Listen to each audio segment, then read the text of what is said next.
Allô, oui? Oui, vous m'entendez? Bien, j'entends, oui. Eh ben, c'est merveilleux. Je vous entends également. Bon, je profite de ces 2 petites minutes d'attente, peut-être pour nous présenter, parce que je ne suis pas sûr je ne sais pas si vous nous connaissez, cher Lionel. Pas vraiment. Pas vraiment. Ok. Alors, ETF Finance, c'est une marque qui appartient à Pragmagest, qui est conseil en investissement financier spécialisé en allocation d'actifs à base d'ETF. Et donc, on est des fabricants de portefeuilles, d'ETF qui peuvent être mis en œuvre au sein d'assurance vie, de PEA, de compte titres, ou même accessibles, on le verra tout à l'heure, par notre plateforme etffinance.fr, accessible en format abonnement. Alors, je ne sais pas, vous êtes conseiller financier? Oui, et en même temps, mais plutôt orienté sur les fusions-acquisitions. Donc, voilà, mon implication sur cette partie investissement est indirecte. D'accord, ok, je comprends. Donc, vous pouvez être parfois prescripteur de clients pour des gens comme nous. Voilà. D'accord. Et en plus, ça m'intéresse à titre personnel, c'est un autre sujet. Oui. j'ai j'ai- j'ai une expérience comme ça où effectivement un conseiller financier, j'ai discuté, je sais pas, pendant une heure et demie avec lui, pour au bout du compte qu'il me dise ah ben non, je vais pas en faire pour mes clients parce que je sais pas comment gagner ma vie avec les ETF. Et puis, mais c'était pour son compte personnel. Voilà. Euh, Bon, allez, on va démarrer. Et est-ce que Marc m'entend? Je vois que Marc Doise est connecté. S'il peut juste me faire un petit message dans le chat pour être sûr qu'il m'entend.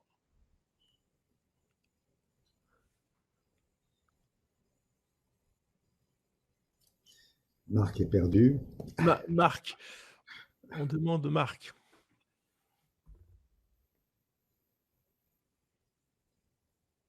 Bon, c'est pas grave. Allez, on attaque. Je vous ai préparé un petit PowerPoint pour cadrer un peu les choses. Je refais le lien avec le webinaire donc, il y a 2 semaines auquel, chère Agnès, vous aviez assisté pour mon plus grand plaisir. Sur le succès des ETF, j'ai 2 petits slides à vous montrer. Le premier, c'est un graphique qui a été préparé par le Financial Times. Alors, il n'y a pas les chiffres 2019, mais c'est pas bien grave parce que là, il n'y a pas eu de rupture de tendance. 2019 a été de nouveau une grande année de succès pour les ETF et la gestion indicielle. Mais on voit donc en bleu foncé la part de la gestion, on va dire, classique, active, en format OPCVM, et puis en bleu ciel, la gestion indicielle. Alors, gardons à l'esprit, parce qu'on parle beaucoup d'ETF, et dire effectivement, les ETF, c'est plus de maintenant 6 000 milliards de dollars dans le monde, à comparer à 50 000 milliards d'actifs gérés. Mais il y a aussi les fonds indiciels. Hein. Les fonds indiciels pèsent quasiment autant que les ETF et peuvent être des solutions attractives pour des gros institutionnels. Alors, pourquoi l'OPCVM indiciel peut encore avoir un intérêt sur l'ETF, sachant que l'ETF a en plus la cotation en temps réel, donc la liquidité? Tout simplement, c'est que cette cotation a un léger coût sur l'ETF et que ce coût-là que paye le fonds pour être coté et pour avoir des market makers pour animer le marché, l'institutionnel qui va garder sa position pendant 20 ans ou 30 ans, lui avoir la liquidité tous les jours, ça lui fait rien du tout et il n'a pas envie de payer ça. Donc, mais pour une clientèle d'institutionnels un peu plus réactifs et évidemment de particuliers, le fonds indiciel a juste aucun intérêt par rapport à l'ETF. Voilà. Qu'est-ce qui se passe? Tac. Je poursuis. Alors ça, c'est un graphique, attention les yeux, que je trouve assez impressionnant. Euh, Parce que la décollecte sur la gestion OPCVM active classique, là c'est des chiffres aux États-Unis, hein, c'est là-bas où on a le plus d'historique. Elle s'est pas trop vue quand on regarde les actifs, parce que depuis 10 ans, on a des marchés très haussiers, et donc les rachats ont été compensés par la hausse des valeurs de parts. Mais lorsqu'on regarde le nombre de parts réellement, on s'aperçoit qu'il y a eu une décollecte donc cumulée depuis à peu près 10 ans de 1400, 1500 milliards de dollars sur la gestion classique. C'est juste colossal. Et pendant ce temps-là, la gestion indicielle collectait à peu près autant. Voilà sur cette petite introduction sur le succès des ETF, qui n'a rien d'un effet de mode, c'est en train de prendre une place juste magistrale. C'est une véritable révolution dans l'univers des placements financiers. Est-ce que vous avez une ou deux questions à ce stade? Comme on n'est pas nombreux, je me permets je m'interromps tout seul pour vous poser des questions. Non, avançons. Ok. Alors, sur nos gestions, on a aujourd'hui une vingtaine d'allocations d'actifs, donc que vous pouvez mettre en œuvre pour vos clients ou que nous pouvons mettre en œuvre pour vos clients. On a voulu vraiment... un des sujets, une des préoccupations, c'est de se dire, on ne veut pas être un effet de mode. On veut s'inscrire dans la très longue durée, et donc on ne veut pas imposer notre vision à nos clients. Sauf, évidemment, sur l'utilisation de l'ETF. Mais en termes de spécialité de pays, de secteur, de méthodologie, on n'a pas voulu se spécialiser. Et donc, on propose deux types de gestion. Des gestions de conviction totalement discrétionnaires et des gestions quantitatives. Je dirais que peut-être que le fil rouge de toutes les allocations, c'est qu'on n'oublie jamais que dans la majorité des cas, elles s'adressent à une clientèle de particuliers qui n'a pas les mêmes attentes qu'une clientèle d'institutionnels. Si vous connaissez bien la clientèle de particuliers, mais je suis prêt à en parler, ça sera intéressant d'ouvrir le débat, c'est une clientèle qui a un souci tout à fait relatif et relativement éloigné des indices. C'est-à-dire que dans une hausse, une année comme l'année dernière, où les bourses ont fait entre 20 et 30%, eh ben, la plupart des clients, si vous leur affichez une performance de 17%, ils vont pas crier au scandale. En revanche, l'année à moins 25, si vous leur affichez moins 20, vous pourrez toujours dire que vous avez fait mieux que votre indice de référence. Je suis pas sûr que le client reste dans la gestion qu'il aura choisie. Donc c'est un subtil mélange entre de la gestion relative, évidemment, un indice, mais avec une dimension de performance absolue. Et ça veut dire que dans nos gestions, et surtout les gestions de conviction, on fait des choix parfois à granularité fine. Alors, c'est quoi un choix à granularité fine? Ça veut dire qu'on ne s'arrête pas à un S&P 500, à un CAC 40, mais qu'on va aller chercher, si on le trouve, on le trouve pas toujours, mais le secteur du S&P 500 qui nous intéresse, ou la taille de capitalisation, peut-être pas les 500 valeurs pondérées par la capitalisation comme le S&P 500, mais peut-être équipondérées. Enfin, on fait un travail vraiment d'une grande finesse. Donc, c'est ce que je disais. On utilise assez peu. Finalement, ce qu'on utilise le plus, c'est le numéro 2. C'est des ETF thématiques, des ETF sectoriels ou sur des pays un peu plus éloignés. On peut avoir des indices à forte granularité de manière assez minoritaire. Et ce qu'on peut utiliser aussi ponctuellement, c'est le Smart Beta. Est-ce que je fais une petite parenthèse sur ce qu'est le Smart Beta, ou vous connaissez ça comme votre poche? Pas comme ma poche en ce qui me concerne. Pas comme votre poche. Ok, Agnès, parfait aussi. Dans l'évolution de l'offre ETF, qui a commencé dans début des années 90 aux États-Unis, en 2000 en Europe, les promoteurs ont cherché à couvrir l'ensemble des indices existants qui étaient dans la grande majorité des cas des indices pondérés par la capitalisation. Bon. Et un certain nombre d'études académiques a démontré que c'était pas ce qui avait de plus optimal, disons, en termes d'objectifs couple risque-performance. Et donc, c'est développer des indices dans lesquels on a rajouté une forme d'intelligence, parce que pondérer par la capitalisation, c'est donc assez bête, disons. Tandis que lorsqu'on va dire à notre indice qu'on va par exemple rebalancer tous les trimestres, eh ben, cherchons les titres qui sont les moins chers. On va définir des critères, 3, 4, 5, toujours de manière transparente, parce que qui dit ETF dit transparence. Donc, souvent, les critères qui sont utilisés, c'est un PE inférieur à un certain nombre, 10, 13, 14, un dividend yield supérieur à 3 ou 4, ou un payout ratio, donc ce que paye la société en dividende, toujours stable ou en progression. Et quelque part, ce smart beta, donc c'est ça le smart beta, c'est ajouter de l'intelligence à l'indice. Ça revient à automatiser le travail qu'un gérant de gestion active fait de manière discrétionnaire.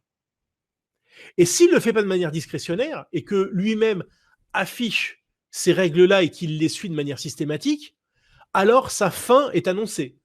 Parce que si il fait des choses systématiques, alors on peut les automatiser au sein d'un ETF. Et pour mémoire, les frais de gestion d'un ETF, c'est 0,2 en moyenne. Allez, pour le smart beta, comme donc il y a un peu d'intelligence, c'est 0,3, 0,5, allez, 0,6 à tout casser. Un gérant actif, lui, prend entre 1,50 et 2, voire un peu plus. Donc voilà, donc le smart beta, c'est ajouter de l'intelligence à l'indice sur des règles systématiques. L'exemple que je vous ai donné, bah, ça sera un ETF value, mais on peut aussi, il existe des ETF growth sur les secteurs de croissance, des ETF par exemple spécifiquement sur des dividendes élevés. Enfin, on peut inventer toutes sortes de stratégies possibles à un ETF, mais c'est juste que c'est transparent et c'est automatisé. Voilà pour le smart beta. Et peut-être encore un mot, le smart beta, c'est vraiment la frontière, la zone de choc entre la gestion active et la gestion passive.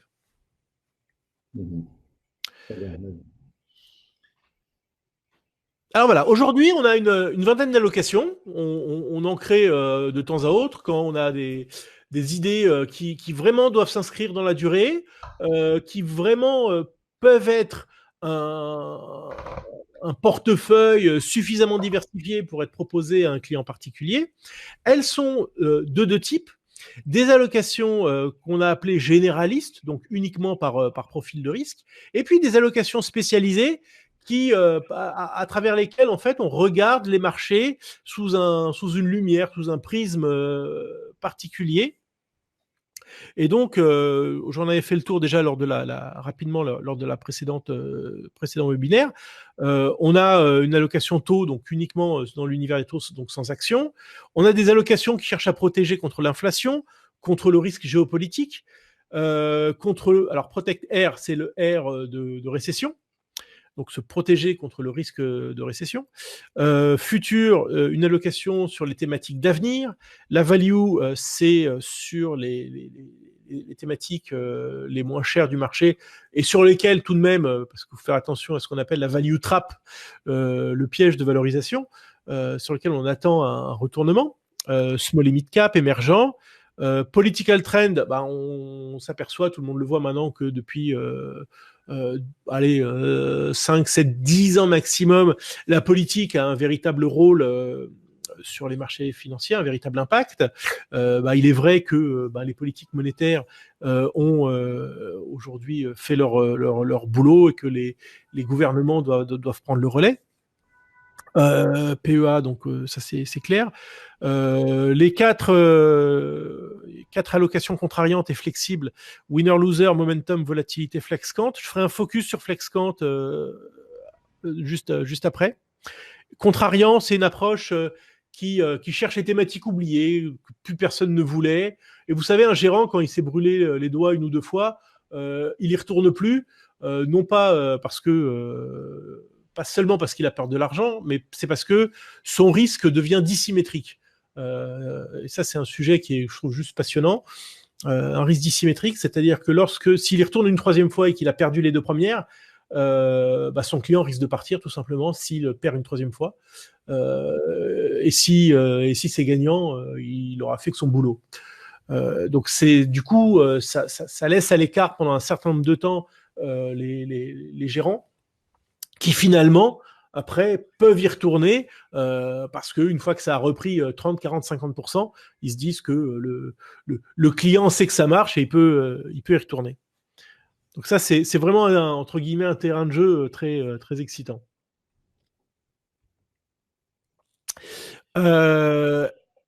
Une question, on va regarder, on peut regarder, avant de faire un focus sur FlexQuant, on peut regarder, puisque c'était l'objet de la présentation, les performances 2019.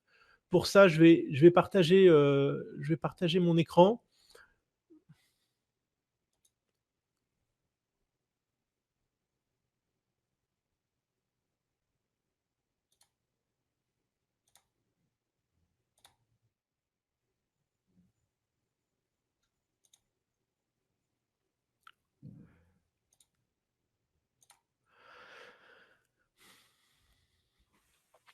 Voilà. Alors, on utilise deux outils. On a l'outil ici. Normalement, vous voyez le nom du site lily2.m. C'est vraiment notre boîte à outils de gestion des allocations. Et ensuite, elles sont basculées au sein d'ETF Finance, sur lequel nos clients peuvent être abonnés. Ça, c'est la synthèse des performances 2019. On peut peut-être commencer par regarder ça dans un tableau. Alors, je sais pas si c'est peut-être plus lisible sous forme de graphique. Globalement, les allocations actions sont ici. Voilà, donc entre 25 et 30. Winner-loser se distingue ici avec 32% de performance.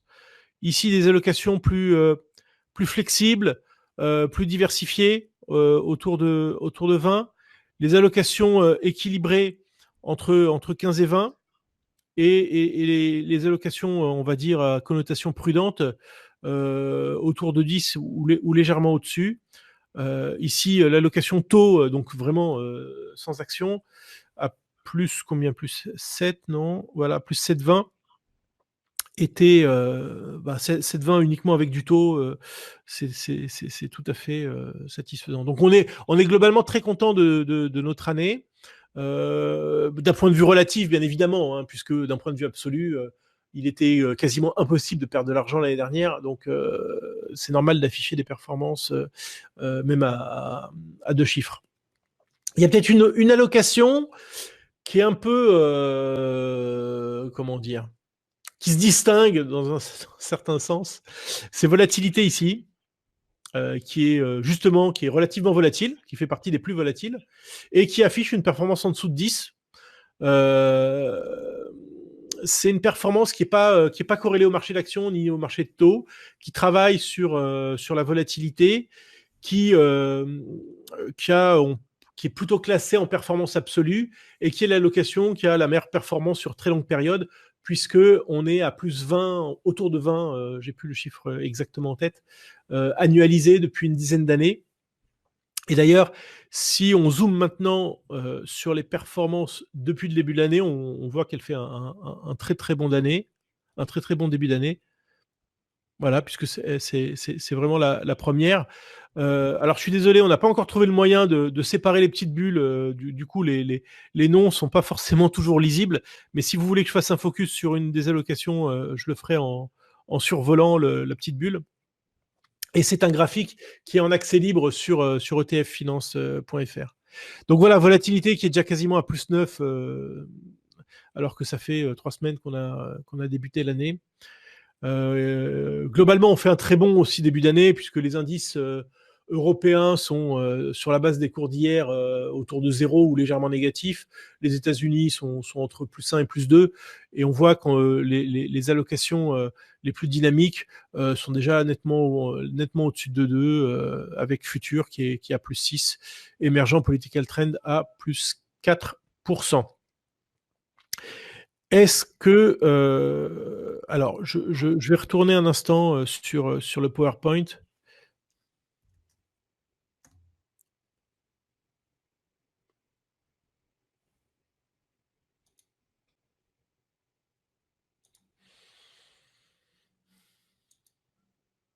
Y a-t-il des questions à ce stade?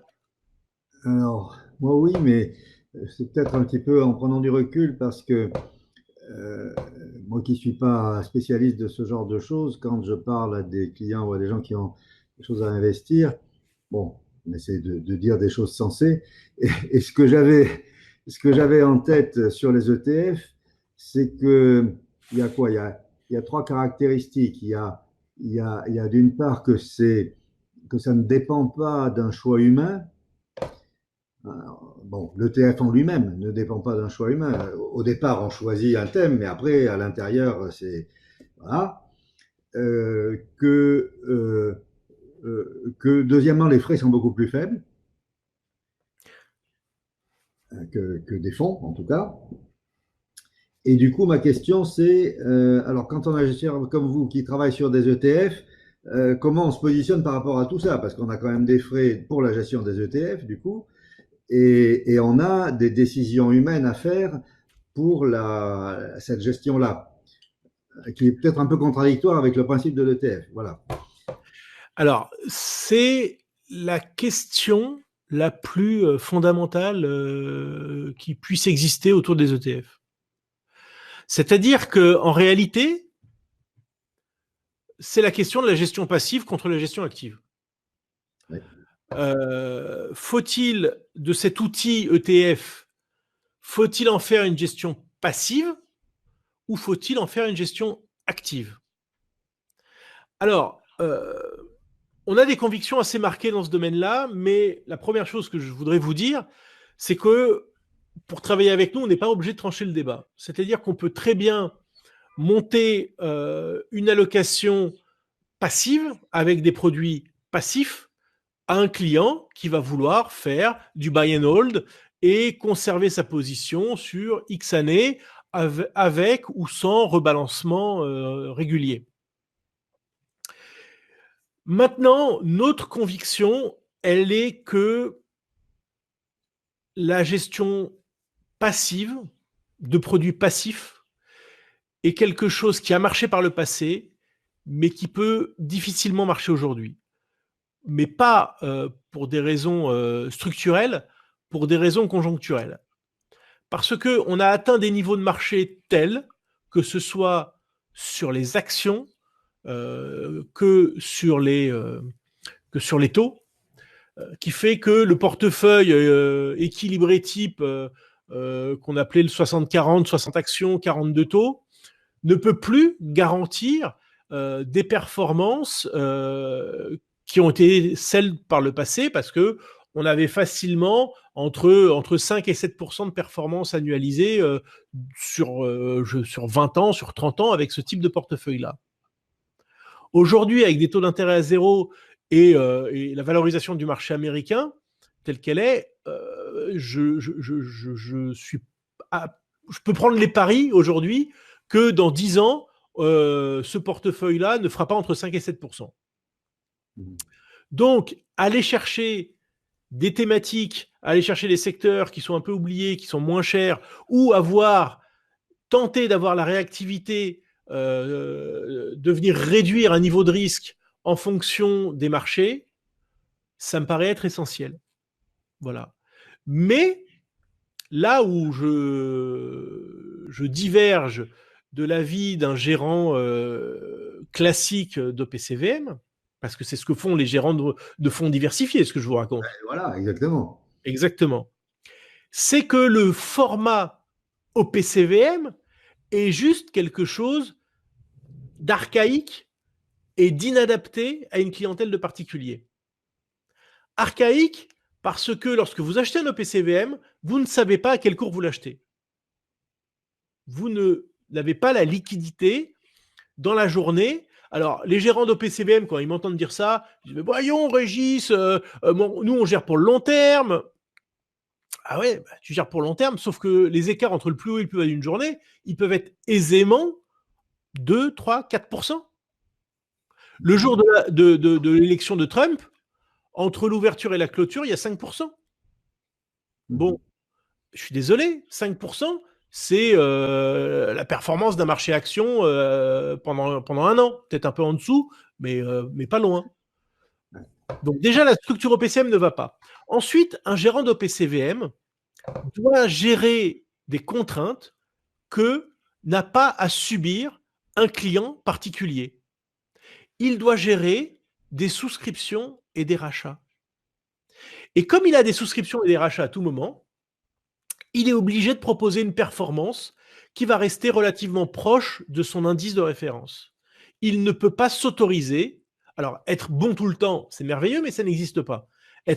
Chercher à être bon, donc s'extirper de l'indice de référence, c'est prendre le risque de s'extirper de l'indice de référence aussi par le bas. Et comme il a des ventes potentiellement tous les jours, il ne peut pas prendre ce risque. Et d'ailleurs, il y a un graphique qu'avait fait Morningstar il y a de nombreuses années. Il avait pris sur 2 périodes de 10 ans, entre les années 80-90, les années 90 et les années 2000. Et puis, ils avaient calculé l'écart des OPCVM par rapport au benchmark. Et ça fait une courbe en cloche, une courbe de Gauss. Et ils se sont aperçus que les deux queues de la courbe s'étaient aplaties de manière terrible. Les gérants aujourd'hui, alors sans doute sous la pression des compliance, la pression des patrons, etc., des patrons de gestion, ne peuvent plus s'éloigner des indices de référence. Et donc, ils font payer une gestion de manière excessivement chère pour des gestions qui se rapprochent de l'indice.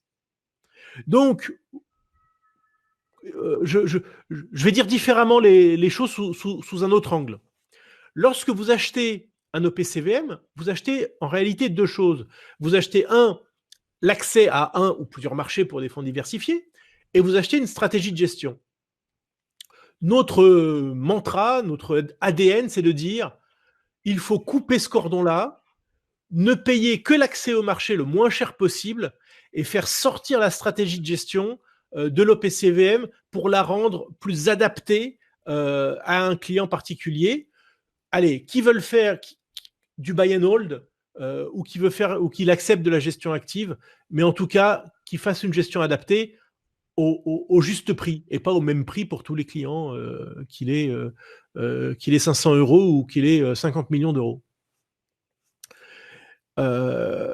Et c'est d'ailleurs pour ça que dans nos allocations, on a dit, OK, on ne veut pas simplement que nos allocations soient le reflet de nos convictions de marché, mais également de règles de gestion les plus relativement élémentaires et très simples. On en dira un mot dans les gestions quantitatives.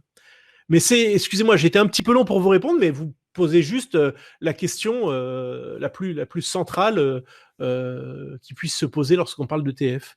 Mais du coup, c'est un vaste débat, donc je ne peux pas répondre de manière tout à fait exhaustive, mais j'espère avoir éclairé votre lanterne. Très bien, merci. Juste pour terminer, sur un point très précis qui est le coût de la gestion, il y a un coût des ETF qui est fait par rapport au fonds, mais après, les fonds d'ETF ont un coût du fonds qui vient par-dessus. Alors justement, mais c'est pour ça qu'on ne fait pas ça. C'est pour ça que les allocations dont je vous parle ne sont pas des OPCVM, parce que sinon, je ferais juste le contraire de ce que je vous dis. Voilà. Parce que je mets en cause cette structure OPCVM. Donc, on ne fait pas de fonds d'ETF. On construit des allocations en ETF qu'on met en œuvre la plupart du temps dans des contrats d'assurance vie pour nos clients. Donc, on est capable d'ajuster les curseurs de nos frais, les curseurs de l'assureur en fonction des montants qui sont confiés. Ou alors, on travaille souvent avec des sociétés de gestion ou des institutionnels qui prennent un abonnement parce qu'ils ont la capacité d'exécution, qui prennent un abonnement ETF Finance pour dire, ah voilà, qu'est-ce qui a été fait dans cette allocation-là, je vais le reproduire dans mon fonds ou dans pour les comptes. Et vos allocations évoluent dans le temps. Les allocations évoluent dans le temps, absolument, et tous les abonnés reçoivent à chaque opération qui est menée sur une allocation, le jour même, il y a un mail qui est parti en disant, bah voilà, nous avons vendu et acheté ça pour telle et telle raison. Quand on vend, bah voilà la plus-value qui a été faite, l'impact sur la performance. Tout ça est très transparent, mais je vais vous montrer dans quelques minutes. Ok.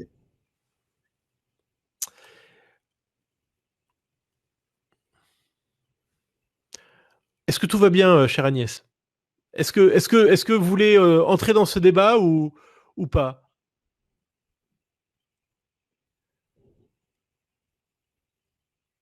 On a fait fuir Agnès. Pardon? On a fait fuir Agnès, Ah Patrick. non, non, non, elle est là. Voilà, super, on peut continuer, tout va bien. Est-ce que, bah, j'en profite pour savoir, Lionel, est-ce que vous voyez le chat avec Agnès ou pas du tout? Oui, oui, oui, je vois. Ah, vous le voyez, bah, c'est super. Il est très très bien cet outil là.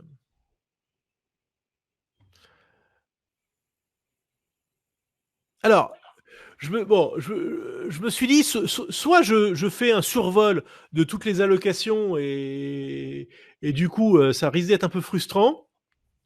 Soit j'en prends une et je me plonge un peu dans la méthodologie et c'est ce que j'ai voulu faire.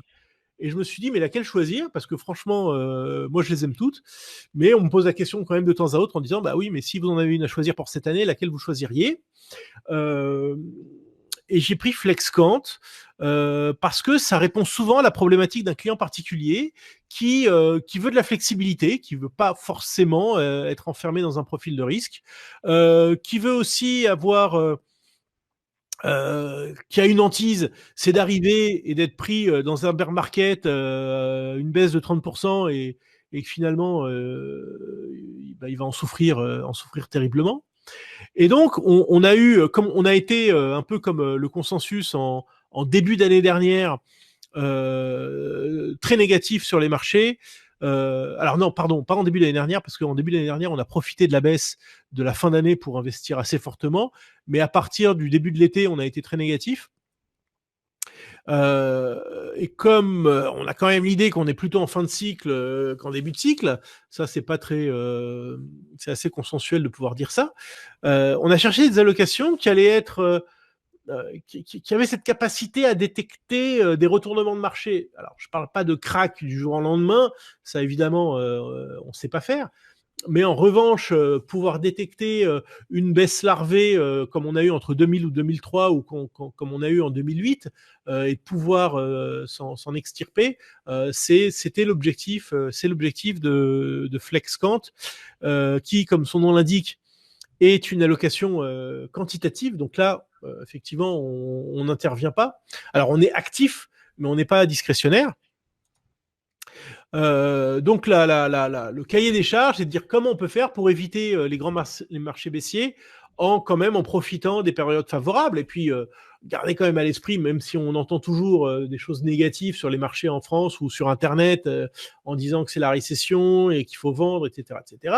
Bah, il aurait mieux valu être resté tout le temps investi et faire le dos rond quand ça se passait mal, plutôt que d'attendre sans fin les baisses de marché. Et puis de toute façon, quand les marchés baissent fortement, les clients n'ont jamais le courage d'acheter ou c'est 5% des clients.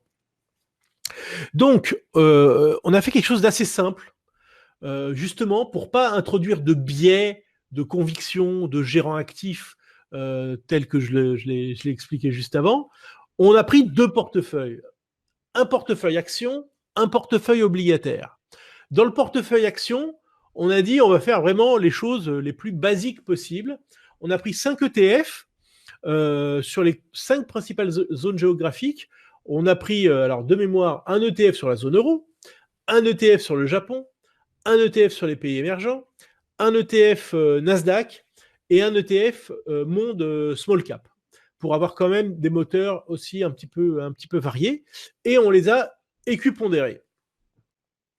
Et un portefeuille obligataire composé de deux ETF équipondérés. Et donc ces deux portefeuilles-là s'appellent base action et base obligataire. On les verra tout à l'heure.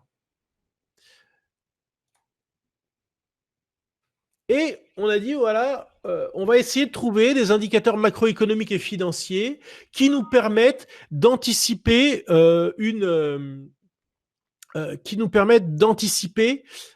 récession, parce que, et ce graphique qui a une grande antériorité depuis 1920, nous montre que chaque marché baissier a été concomitant avec une période récessionniste, que ce soit dans les années 20 ou plus récemment en 2008 ou en 2003. Donc, on a cherché les informations dans le marché qui pouvaient nous permettre de prévoir une récession. Alors, je vous ai mis les 5 principaux. Il y en a de mémoire, il y en a 3 autres. La quantification de la courbe des taux, qui fonctionne vraiment, qui fonctionne très bien, qui n'a pas fonctionné en 2019, mais qui historiquement fonctionne très bien. L'indice de la Fed de Philadelphie, le taux de chômage américain, le spread triple B et quelque chose. On voulait prendre des choses de nature macroéconomique, mais également de nature financière et vraiment de marché, les moyennes mobiles. Et en fonction de ces indicateurs-là, on vient faire varier cette répartition entre l'exposition action et au portefeuille action et l'exposition au portefeuille obligataire.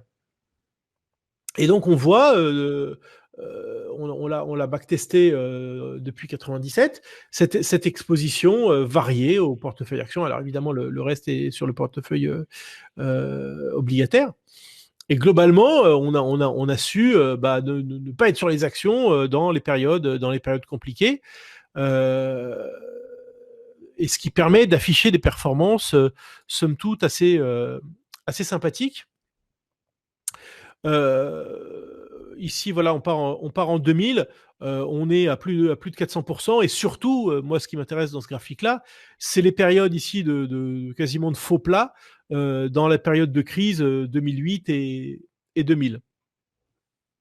Et cette année, on fait une performance honorable et qui est tout à fait dans ce que recherche un client qui souscrit à ce genre d'allocation-là, une performance de 10%.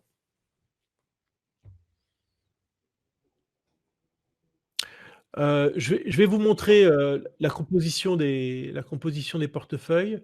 Je repars avec le partage d'écran.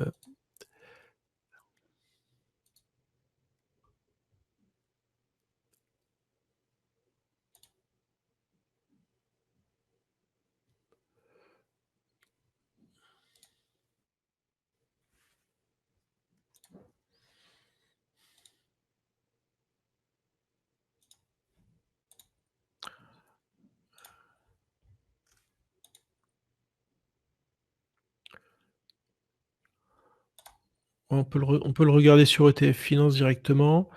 Voilà, FlexCant est là.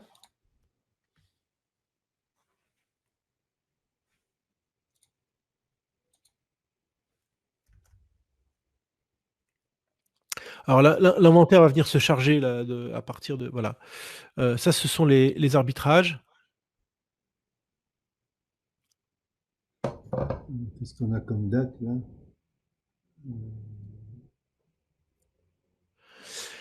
Voilà, alors vous voyez, le portefeuille obligataire, aujourd'hui on est à 50% sur le portefeuille action, 50% sur le portefeuille obligataire.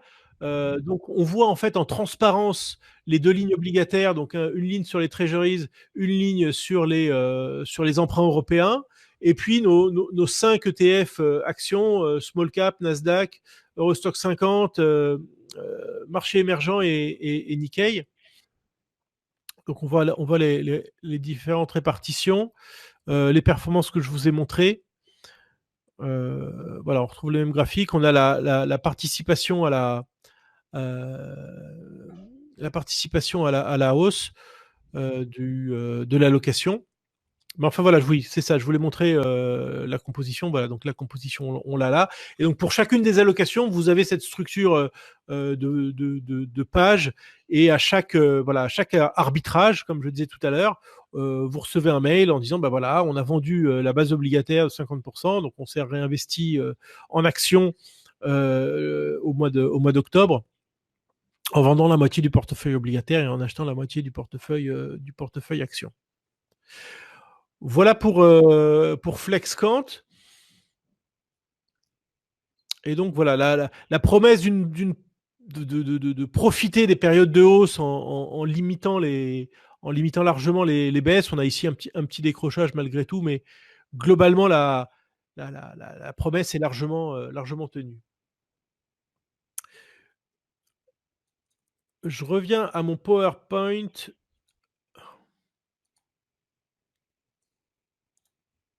Pouf. Voilà. Alors, ça, c'est la photographie 2019. Maintenant, je voulais partager avec vous notre perspective 2020 et vous proposer quelques idées d'ETF qui, alors, c'est pas simplement de dire effectivement, voilà ce qu'il faut acheter dès aujourd'hui, mais c'est surtout, enfin, c'est également pour vous dire le genre de granularité, le genre de travail qu'on peut faire avec cette matière ETF. D'abord, et on commence par ça, il ne faudra pas oublier de se protéger en 2020 parce que aujourd'hui, on peut dire qu'à part la valorisation, la plupart des feux sont plutôt au vert et que cette volonté d'être investi aujourd'hui, elle est en train de créer des excès. Ces excès paraissent conséquents aux États-Unis. Ils paraissent tout à fait raisonnables en Europe et dans certains pays d'Asie. Donc, globalement, notre scénario de marché 2020, c'est que les excès devraient se généraliser dans le monde et que des zones qui n'ont pas encore connu des performances excessives et qui ont encore des valorisations raisonnables, et on en trouve quelques-uns, et c'est par exemple le cas, voilà, tout en bas, des valorisations attractives, très attractives. Vous voyez qu'il faut aller quand même les chercher loin. Tous les investisseurs pensent pas forcément au marché turc et encore moins au marché pakistanais. Mais c'est un petit clin d'œil de mettre cet ETF-là. C'est pour illustrer notre jusqu'à quelle finesse on va chercher. Enfin, c'est un clin d'œil. Néanmoins, on en a acheté pour certains de nos clients les plus dynamiques, hein, et ça se passe très bien. Sur la structuration des portefeuilles, globalement, les portefeuilles diversifiés, évidemment, je ne parle pas des portefeuilles spécialisés, les portefeuilles diversifiés fonctionnent sur 3 pieds.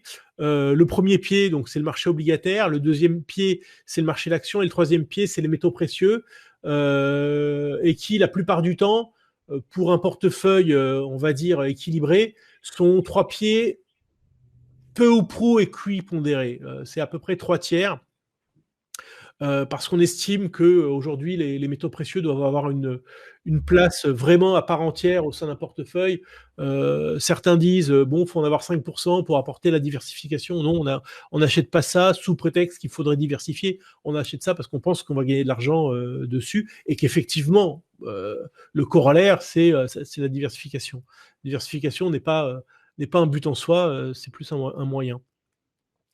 Donc cette année, plutôt que les mines d'or qu'on avait conseillées l'année dernière, qui d'ailleurs se sont très bien comportées parce que je pourrais vous envoyer le slide, mais on est quand même super fiers d'avoir écrit noir sur blanc il y a un an, quasiment jour pour jour, que les mines d'or pourraient gagner 50%. C'est exactement ce qu'elles ont gagné en 2019. Alors peut-être le facteur chance a sans doute joué, mais voilà, on est quand même content d'avoir pu écrire que d'être tombé sur la performance des mines d'or comme ça, et c'est ce qui explique aussi l'excellente performance des gestions diversifiées. La Grèce, voilà, je parlais du côté contrariant dans l'investissement. Bon, le marché grec a gagné 50% l'année dernière. Par rapport à la baisse qu'elle a connue depuis 10 ans, c'est absolument rien du tout. Il y a un re-rating qui pourrait lui refaire gagner 50% cette année. Alors, on ne l'a pas écrit, mais il faudrait que je regarde quelques charts, savoir si 50% sur le marché grec sont possibles. Mais pourquoi pas. L'économie chinoise, moi je crois que ce qui ne tue pas rend plus fort, et que la guerre commerciale est loin de tuer la Chine, bien au contraire, va la rendre plus forte et plus autonome dans sa croissance dans les années à venir. Il faut être absolument sur le marché chinois. Alors après, on peut discuter du bon indice, parce qu'il y en a quand même beaucoup en Chine, mais une présence sur les actions chinoises paraît essentielle. Ensuite, pour finir, le pétrole. Bah aujourd'hui, l'investissement sur les valeurs pétrolières, à peu près tout contre lui, parce que c'est sale, c'est pas ISR, donc tout le monde a vendu ça. Moi, je suis surtout là pour faire gagner de l'argent à mes clients. Donc, avoir des actifs qui ont des dividendes de 4, 5, 6%, qui en plus se tournent vers l'énergie verte, puisque par exemple Total fait des efforts en ce sens. C'est quelque chose qui nous intéresse et qui est vraiment là aussi très contrariant par rapport à l'ambiance générale. Donc je vous ai cité un ETF sur BNP, sur les grandes capitalisations, les grands pétroliers européens, et puis un qui est plus small cap sur ceux qui font de l'exploration aux États-Unis. Voilà, j'ai été à peu près dans la durée. J'ai vu qu'on a été rejoint par Ellie. Est-ce que Ellie nous entend? Est-ce que Ellie peut nous dire un petit salut, soit par le chat, soit par le micro, si son micro fonctionne. Sinon, est-ce que vous avez des questions? Les sujets sont extrêmement vastes. Est-ce que vous avez des questions de tout ordre qu'il soit, que ce soit sur la mise en œuvre des allocations avec vos clients, ou sur le fonctionnement d'un ETF, ou que sais-je encore? Pour intéresser des gens aux ETF, il y a aussi une question qui peut se poser, c'est est-ce qu'on a un risque systémique de plus? C'est-à-dire qu'en cas de faillite du gestionnaire de l'ETF, en cas de catastrophe, qu'est-ce qui se passe? D'accord, très bien, merci pour cette question. D'abord, le problème se pose avec la même acuité qu'une gestion active. C'est la même histoire, puisque je rappelle qu'un ETF est un OPCVM, donc la protection juridique est strictement la même, c'est-à-dire que les fonds sont déposés auprès d'une banque dépositaire, et que si un gérant d'ETF venait à être rayé de la carte, ce qui n'est jamais arrivé, il ne se passe pas grand-chose. Voilà, donc vos actifs sont auprès d'une banque dépositaire. Je rajoute comme explication que au vu de la collecte sans cesse croissante sur les ETF, je doute que cela puisse arriver, mais bon, faut toujours. Depuis que Lehman a disparu de la carte, faut jamais dire jamais. Je rajouterais que, alors effectivement, là où on peut avoir des doutes, c'est qu'aujourd'hui en Europe, vous avez à peu près 45% des ETF qui ont moins de 50 millions d'euros d'encours, et qu'il y a une pression sur les marges, les frais de gestion ne cessent de baisser, donc ça peut faire mal à certains promoteurs. Mais ce qui va sans doute se passer, c'est une rationalisation où on aura des rapprochements qui ont déjà d'ailleurs commencé, puisque par exemple, Lyxor a racheté la gamme de Commerzbank. Bien longtemps avant, iShares avait racheté Indexchange, une boîte allemande, que Invesco, là, c'est peut-être le plus gros rapprochement, a racheté Source. Donc je pense qu'on va continuer. On a eu quand même des rumeurs l'année dernière de rachat, de mise en vente de Lyxor. Donc je pense que la suite logique de l'histoire, ce sont des rapprochements entre gérants d'EPCVM, d'ETF. Et que le risque, il est peut-être plus sur la gestion active qui décollecte terriblement, et qui, elle aussi, a une pression sur les marges.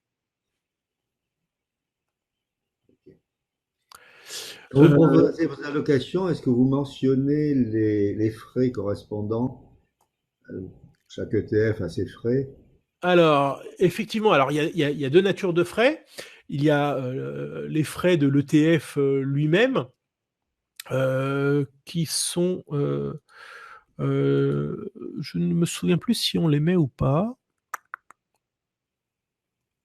Alors, non, on les met pas, mais ils sont à votre disposition, puisque sur chaque ETF qu'on achète en portefeuille, on peut vous fournir une fiche très détaillée, infiniment plus détaillée qu'un DC, dans lequel vous verrez les frais de gestion, pas seulement les frais de gestion, mais également les performances historiques, s'il est capitalisant, distribuant, dividend yield, la performance par rapport au benchmark.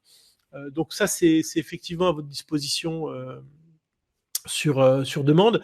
Et puis ensuite, il y a nos frais qui sont extrêmement variables selon la nature des services. Si c'est un abonnement, si c'est de la délégation du mandat d'arbitrage, ça c'est évidemment au cas par cas. Mais schématiquement, je crois que je le disais lors du précédent webinaire, lorsqu'on passe du monde de l'OPCVM au monde de l'ETF, on fait une économie peu ou prou de 2%. D'accord, puisque les frais d'un fonds de gestion active, c'est autour de 2,20 et que la moyenne des frais de gestion d'un ETF, c'est 0,20.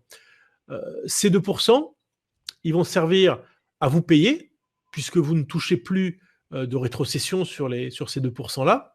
Ils vont servir à payer l'allocataire d'actifs, donc nous, et vont servir à faire une économie à votre client, et que globalement, à peu de choses près, c'est trois tiers à peu près. Nous, on travaille souvent allez, bon, sur des gros portefeuilles, on peut travailler à 0,2, mais sur un portefeuille lambda, je sais pas moi, de 500 000 euros, on peut travailler autour de 0,6, 0,7. Vous allez pouvoir toucher autour de 0,7, 0,8, et le client va faire une économie de 0,7 à peu près. D'accord. Ok. Agnès, tout va bien?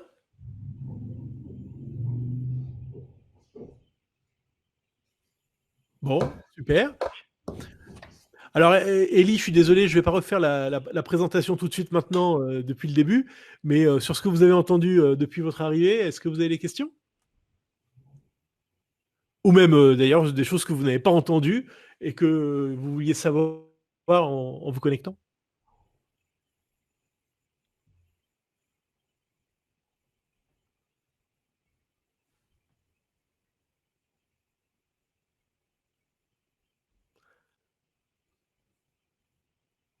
Bon, non, pas de questions.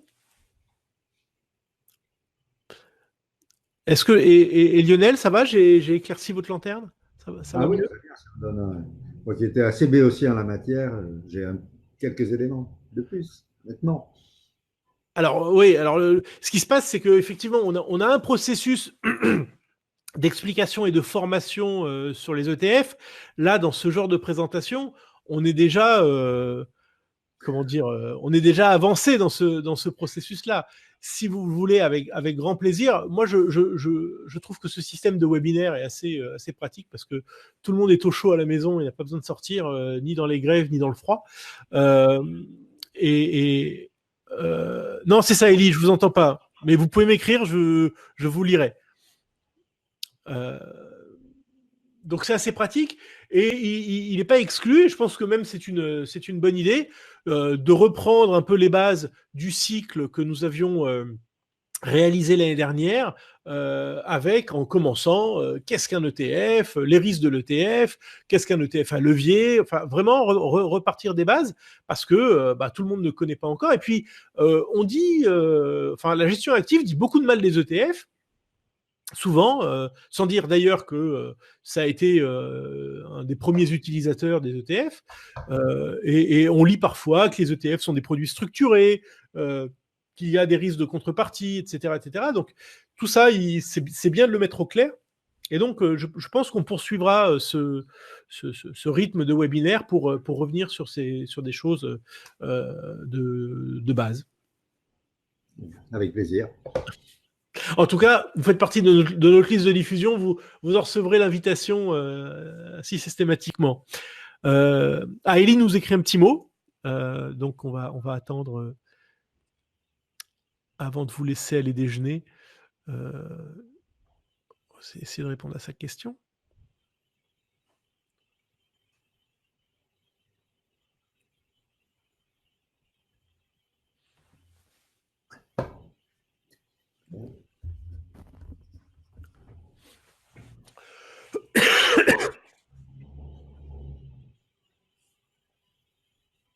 Merci beaucoup Agnès.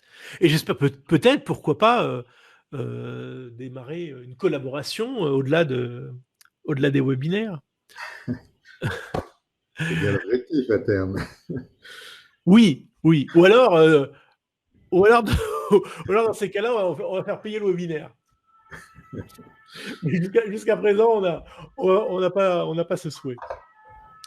Bon, alors je vais vous laisser finir d'écrire.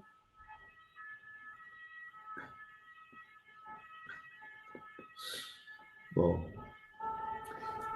Ok. Bon, écoutez, je vous remercie pour votre écoute. Je vous souhaite un bon appétit et un très bon week-end. Et puis je vous dis à bientôt. Peut-être qu'on va en prendre un rythme de deux par mois. Donc je vous dis rendez-vous d'ici une quinzaine de jours. Merci beaucoup. À Au bientôt. revoir. Au revoir.